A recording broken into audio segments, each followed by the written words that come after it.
कहते हैं सुबह का भूला अगर शाम को वापस घर लौट आए तो उसे भूला नहीं कहते। नेपाल के साथ अब यही हो रहा है।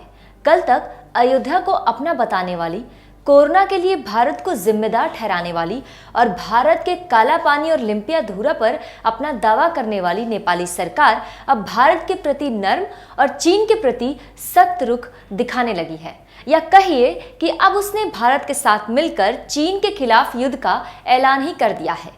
यकीन नहीं आता तो यह सुनिए। अभी हुमला में नेपाल ने नेपाल तिब्बत बॉर्डर पर कई आउटपोस्ट तैयार किए हैं जो हर पल चीनी गतिविधियों पर नजर रखेंगे।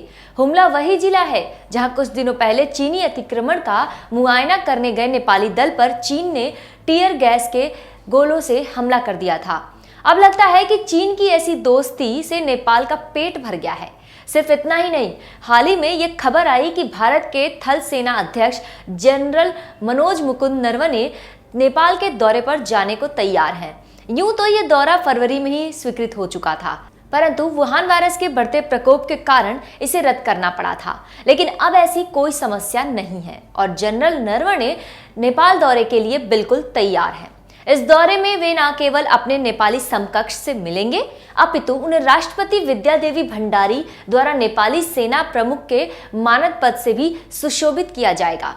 पिछले कुछ हफ्तों में नेपाल सरकार ने कई ऐसे निर्णय लिए हैं जो स्पष्ट करते हैं कि उनका भरोसा चीन पर से उठता जा रहा है। यदि सब कुछ सही रहा तो संभवतः चीन के अतिक्रमण के विरुद्ध नेपाल भारत की सहायता भी ले सकता है। नेपाल के प्रधानमंत्री केपी शर्मा ओली पहले ही अपनी कैबिनेट से भारत विरोधी मंत्रियों को बाहर का रास्ता दिखाना शुरू कर चुके हैं। हाल ही में प्रधानमंत्री केपी शर्मा ओली ने रक्षा मंत्रालय की कमान उप प्रधानमंत्री ईश्वर पोखरेल से लेकर अपने पास रख ली है। ईश्वर पोखरेल वही नेता हैं जिन्होंने भारत के साथ सारी तनातनी शुरू की थी।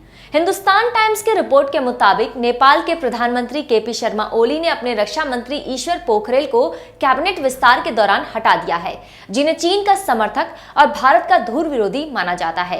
इसी वर्ष मई में जब नेपाल और भारत के बीच काला पानी और लिपुलेख क्षेत्र को लेकर विवाद शुरू हुआ था तो जनरल नरवणे ने नेपाल के रवैये की आलोचना करते हुए कहा था कि नेपाल के इस फैसले से न केवल दोनों देशों के बीच रिश्ते खराब हुए हैं, बल्कि उन गोरखा सैनिकों और उनके परिवारों को भी निराशा हुई है जिन्होंने भारत की रक्षा के लिए अपने प्राणों की आहुति दी थी। इस पूरे मामले में नेपाली रक्षा मंत्री ने बेहद ही असंवेदनशील और भद्दे बयान दिए थे जो कि दोनों देश के रिश्तों को और नुकसान पहुंचा रहे थे।